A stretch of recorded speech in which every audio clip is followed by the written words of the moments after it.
Assalamualaikum warahmatullahi wabarakatuh.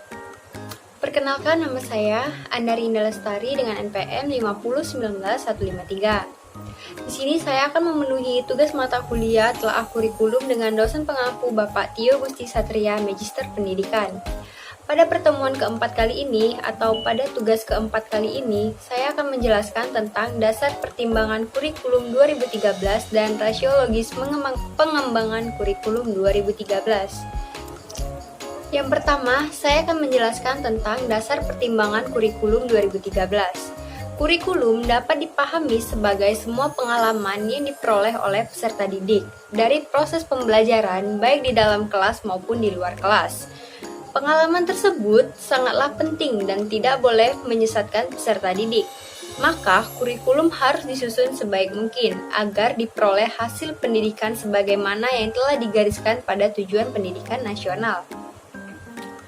Agar kurikulum tersusun dengan baik dan sesuai dengan harapan tujuan pendidikan, maka ada beberapa faktor yang harus dipertimbangkan dalam penyusunan dan pengembangannya. Beberapa faktor tersebut diantaranya ada 1. Faktor peserta didik.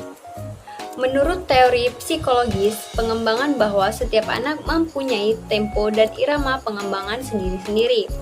Oleh karenanya, dalam penyusunan pengembangan kurikulum, hendaknya perlu memperhatikan adanya perkembangan psikologi peserta didik yang tidak sama tersebut. Yang kedua, ada faktor materi pelajaran.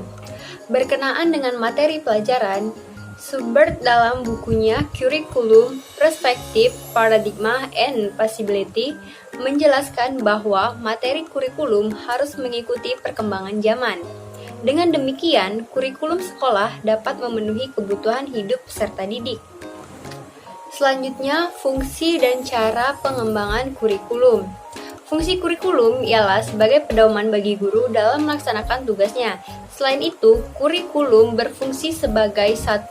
Preventif, yang kedua korektif, dan yang ketiga konstruktif. Dan yang terakhir, saya akan menjelaskan tentang rasiologis pengembangan kurikulum 2013. Kegiatan pendidikan merupakan suatu proses interaksi antara dua individu, bahkan dua generasi yang memungkinkan generasi muda memperkembangkan diri. Kegiatan pendidikan yang sistematis terjadi di lembaga sekolah yang dengan sengaja dibentuk oleh masyarakat. Perhatian sosiologi pada kegiatan pendidikan semakin intensif. Dengan meningkatkan perhatian sosiologi pada kegiatan pendidikan tersebut, maka lahirlah cabang sosiologi pendidikan. Sosiologi pendidikan merupakan analisis ilmiah tentang proses sosial dan pola-pola interaksi sosial di dalam sistem pendidikan. Uraji tahun 1988 menulis bahwa sosiologi pendidikan meliputi 1. Interaksi guru dan siswa. Yang kedua, dinamika kelompok di kelas dan di organisasi intrasekolah.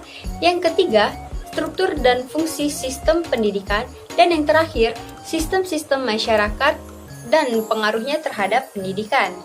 Kajian sosiologi dalam pendidikan mencakup semua jalur pendidikan, baik pendidikan sekolah maupun pendidikan luar sekolah, khususnya untuk jalur pendidikan luar sekolah. Terutama apabila ditinjau dari sosiologi, maka pendidikan keluarga adalah sangat penting karena keluarga merupakan lembaga sosial yang pertama bagi setiap manusia. Selanjutnya, implikasi landasan rasiologi dalam pengembangan kurikulum. Yang pertama, pengembangan kurikulum harus memperhatikan nilai-nilai, norma, pengetahuan, kepercayaan, dan keyakinan yang ada di dalam masyarakat. Tidak hanya itu, pengembangan kurikulum harus mempertimbangkan bentuk perilaku seseorang berdasarkan status sosialnya dan karakteristik kepribadian manusia modern. Yang kedua, pengembangan kurikulum disusun dengan memanfaatkan media pembelajaran yang modern, sehingga siswa betul-betul menyenangi dan menguasai materi atau kurikulum yang disampaikan sebagai bekal mereka untuk menghadapi masalah-masalah aktual di masyarakat dan meningkatkan taraf hidup mereka. Yang ketiga, mengembangkan kurikulum harus disusun secara terpadu, sistematik, komprehensif, dan holistik untuk melakukan reorientasi dan reorganisasi kurikulum sehingga pendidikan itu dapat berfungsi sebagaimana mestinya, baik melalui kajian-kajian teoritik maupun empirik. Yang keempat, pengembangan kurikulum harus memperhatikan unsur-unsur pendidikan informal seperti peran orang tua dan anggota keluarga lainnya dalam memberikan pendidikan kepada anak-anaknya. Yang kelima, pengembangan kurikulum harus mempertimbangkan kepentingan peserta didik pada masa yang akan datang, antara lain sebagai calon ayah atau calon ibu yang akan mendidik putra-putrinya kelak. Yang keenam, pengembangan kurikulum harus dapat membekali kemampuan yang cukup kepada peserta didik agar ia dapat menyadari sepenuhnya peran penting sebagai orang tua dalam mendidik putra-putrinya. Baiklah, itulah dia materi singkat yang dapat saya sajikan pada pertemuan kali ini. Lebih dan kurangnya saya mohon maaf. Saya menyadari bahwa masih banyak kekurangan dan kesalahan kata yang saya ucapkan. Kepada Tuhan saya mohon ampun. Saya akhiri. Wassalamualaikum warahmatullahi wabarakatuh.